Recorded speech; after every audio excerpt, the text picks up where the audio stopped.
Hello, and welcome to Lesson 22 of this Introduction to Calculus with Wolfram U. The topic of this lesson is antiderivatives. So let's begin with a brief overview of the lesson. So far we've been talking about derivatives of functions. So for example, the derivative of 3x with respect to x is just 3. Now let's say you want to go backward. So you want to find a function whose derivative is 3. Now, of course, in this case, you already know that 3x is the answer, or at least it's an answer. But in this lesson, we'll go over that for many different kinds of functions. And this idea of going back has many applications. So, for example, if you're given the particle's velocity function in a problem, you could go out and work out the position of a particle. So that's the main theme for today, to try and go backward and figure out a function whose derivative is a given expression. And that's the topic of antiderivatives. So the function with a given derivative f is called the antiderivative of f. Now, let's take f equal to x. The question is, what is its antiderivative? Well, what you could do is you could actually use the power rule, but you do it in reverse. So you have x squared, and then you increase the exponent by 1 to get the x squared, and then you divide by the new exponent. So the answer is x squared over 2. But that's only one possible answer. We'll see soon. Now let's confirm a d, and you see that the derivative of x squared over 2 is indeed x. So we have found an antiderivative of x, and that's x squared over 2. So here's a plot of x and the antiderivative. Okay, so this is the function, and that's the antiderivative we found out. Now, we said over here that x squared over 2 is an antiderivative of x, and that's because every function has more than one antiderivative. So, for example, in our case, x squared over 2 plus 1 is also an antiderivative. So, in general, if you have one antiderivative, you have many more by simply adding arbitrary constants. And this expression over here gives you a family of antiderivatives. So here's a plot to show that for the function we just talked about, the function x. So you have x over here, the function, and all those curves are antiderivatives for x. And notice that each of them is simply a vertical shift of x squared over 2, either up or down. Okay, so some rules for antiderivatives. So the antiderivative of sum is the sum of the antiderivatives. So for example, if you want to work out the antiderivative of x squared plus x cubed, then you would work out the first answer, which is x cubed over 3, the second one, x to the power 4 over 4, and then you add the constant c, and you're done. So that's the way to find the antiderivatives of a sum. Next, if you have a difference, then you can simply work out the antiderivatives of each term and then find a difference of those antiderivatives. So for example, if you have 5 minus x raised to 4, then the answer is 5x from the 5 and x to the power 5 over 5 from the x to the power 4. So that's the proof that the answer is correct. So these rules correspond to the sum and difference laws for differentiation. We also have a constant multiple law, which says that if you want to work out the antiderivative of k times f prime x, then the answer is k times f of x plus c. Now, in just the same way, there are rules for products and quotients, but they are much harder to use. Okay, so how about trig functions? So let's say you have the trig functions, or the 6 big ones: sine, cosine, tangent, secant, cosecant, and cotangent, and those are the derivatives. So for example, if you want to work out the antiderivative of secant of x times tangent of x, you look back over there, and the answer is secant of x from here plus the constant c. So here is a table of all those antiderivatives. So the antiderivative of cosine is sine, etc. Now, of course, in each case, you must put the plus c at the end, but I haven't done that in this table.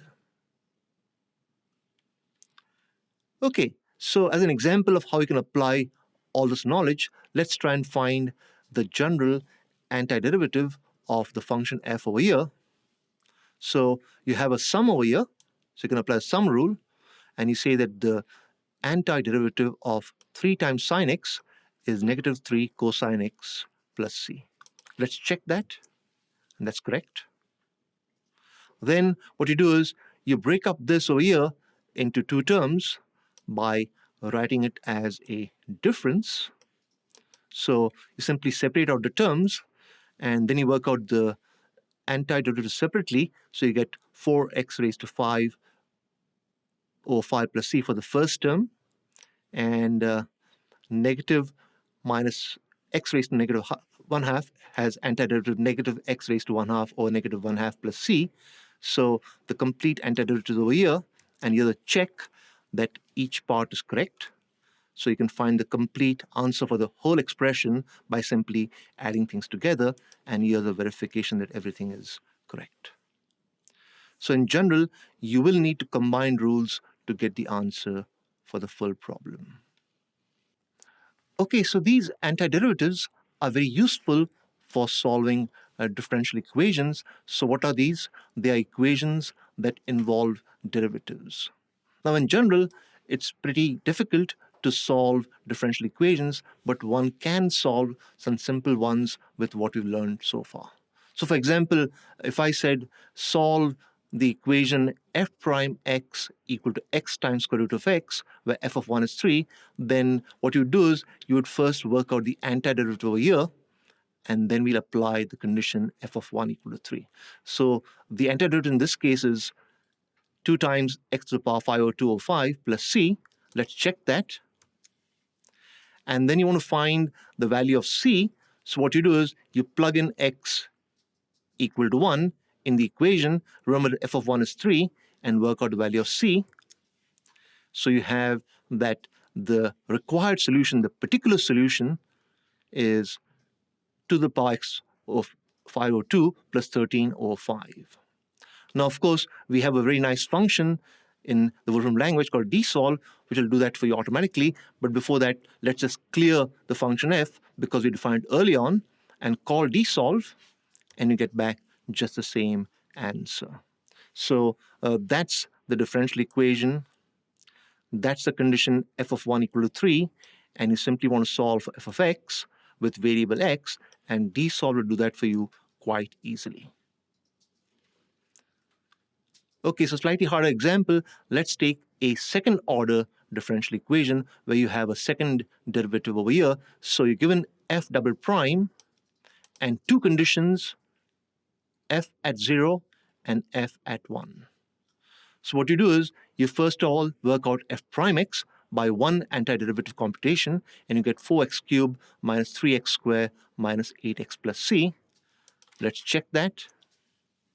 Then what you do is you start with the expression over here and work out its antiderivative, and you get another answer. So the answer over here.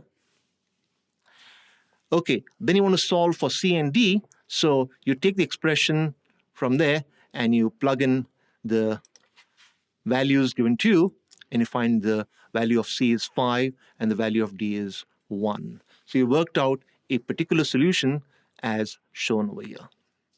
And of course, you can do all that with dsolve automatically and get back the same answer as you did by hand. Okay, so now an application to physics. So let's say given the acceleration of a particle is 60 square minus 10, and you're given that the velocity at time t equal to 0 is negative 4, and the position at that time is 3, you want to work out the position function. So the first step, you work out the velocity by antidifferentiation as 2t cubed minus 10t plus c. Here's a check for that. And then you work out the position function by one more anti-differentiation. Here's a check for that. And then you apply the given conditions because you want to work out C and D over here. So V of 0 is -4, S of 0 is 3. So you plug in those values and you find that you actually have C goes to -4 and D goes to 3. So that's the solution for the problem, namely that you have an expression with t to the power 4 over 2 minus 5t squared and then minus 4t and plus 3. Now you can use the same method, but automatically by calling dsolve, and you find you get the same answer. Okay, so that brings me to the end of today's lesson. So the main point is that the antiderivative of a function is a function g such that g prime x is f of x.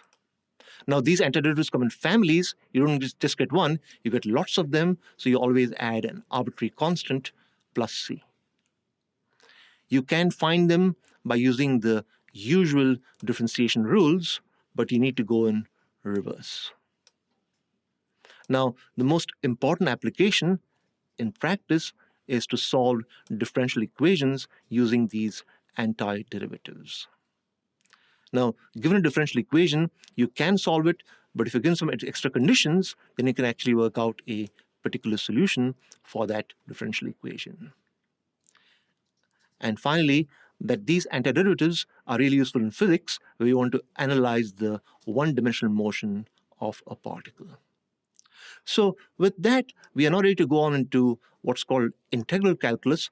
What we've done so far is called differential calculus. So the next lesson we talk about integral calculus. But before you do that, do make sure that you've gone through today's lesson and you're ready to take on the next topic, which is integral calculus. So I'll stop over here. Thank you very much.